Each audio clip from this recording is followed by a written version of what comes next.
pH scale runs from 0 to 14.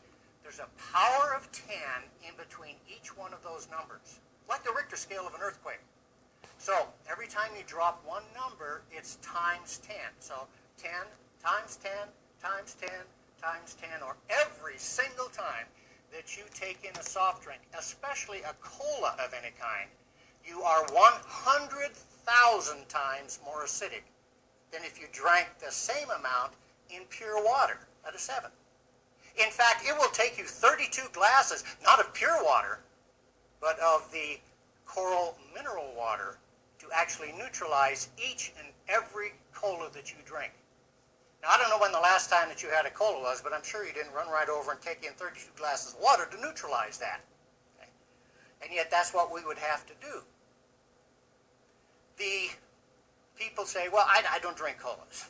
You know, I drink 7-Up or Sprite or root beer or something else. Great. Instead of being 100,000 times more acidic, you're only 85,000 times more acidic than pure water is. So soft drinks are actually killing a whole generation of our people. And people say, well, wait a minute. I drink diet. Well, whoop-de-doo. Actually, that's the worst thing that you could probably take in.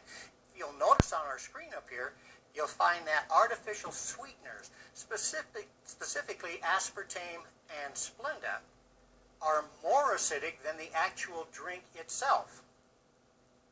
And so the next time that you actually partake of a diet drink, you are creating more problems than you're actually overcoming by taking in a diet. But you know, you could take everything that I just discussed here, the lactic acid, the soda pop, the artificial sweeteners, the white flour, the white sugar, and put them all together. All together, they don't reach the acidity level that stress does. Stress is the most acidic producing thing that is in our lives. And yet people think that they're handling stress very well. Hey, how are you doing? Oh, fine, I'm doing great. You know, my wife divorced me, my dog died, I wrecked my pickup, but I'm doing just great. No, if you could see the chemical changes that are taking place within your body like I do, you would realize that this stress has dumped you into an acid pit. And now you've got to get out of that, or you're going to suffer some health problems. Okay, well, keep all of this in mind as we go along. Because if I were to take a drop of blood out of you and put it up on the screen and look at it through a dark field microscope, this is what I would see. This is pure alkaline blood. Remember I said it has a very narrow range that you have to maintain that with. If you look at this, these are erythrocytes. Their job is to carry oxygen to all of the other cells in the body. And so if they are loaded with oxygen on that membrane and all of the other 76 trillion cells get their fair share of oxygen, again, your metabolism is high, energy level is higher, and your immunity is extremely strong. But as you start dropping down in that pH scale and become more acidic, an interesting change takes place in these red blood cells. And they begin to reload together. They stick together. Now, as soon as this happens, a change also takes place in the amount of oxygen that they can carry.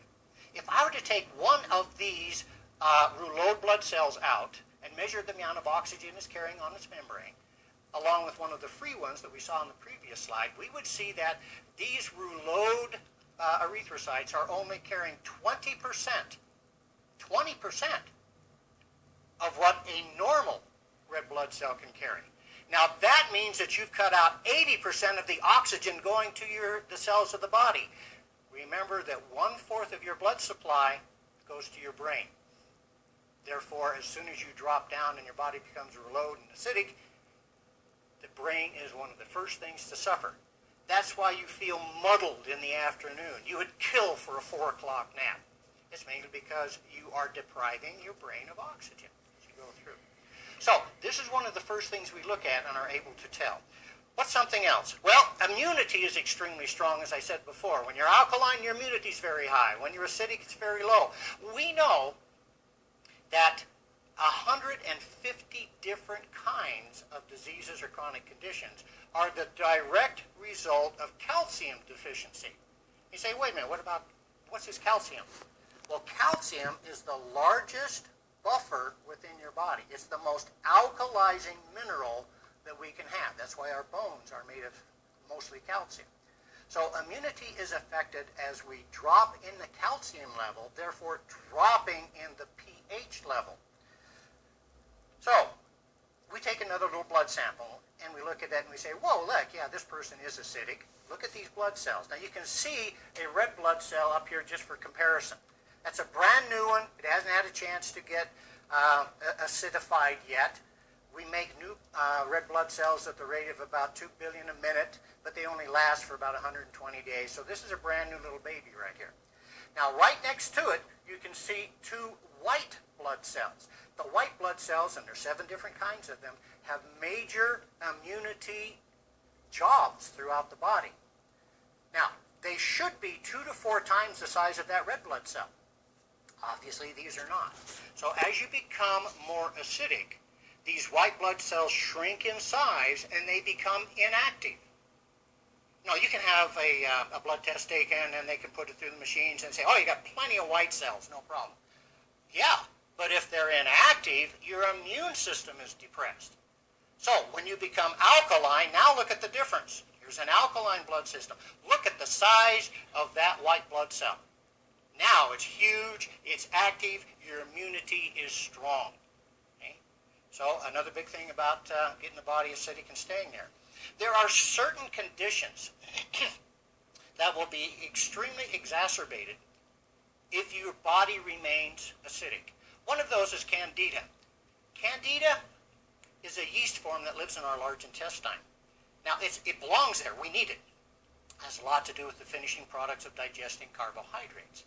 But if we end up, for some reason, getting a lot of antibiotics, such as we've gone through an operation or whatever, we're dealing with skin conditions as a teenager, if we have a lot of white flour and white sugar within our diet, if we are extremely stressed, all of those will allow that candida to escape from the large intestine, travel through our bloodstream, and then set up home someplace throughout our body, usually in a weakened part, where we either genetically are weak, or we've had injuries, or that type of thing. And then it begins to reproduce, because it turns from a yeast form to a fungal form, and now it steals food from the other cells, and it gives off toxins that stimulate our pain receptors.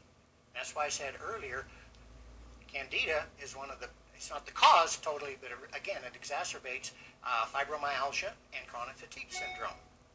Plus, it muddles the brain. We're looking carefully at this for things like Alzheimer's, for instance. So this is another kind of condition that can develop if we are acidic. All right, let's take a look at the bones, because everybody knows that calcium makes up the bones. Well, yes. In fact, this is a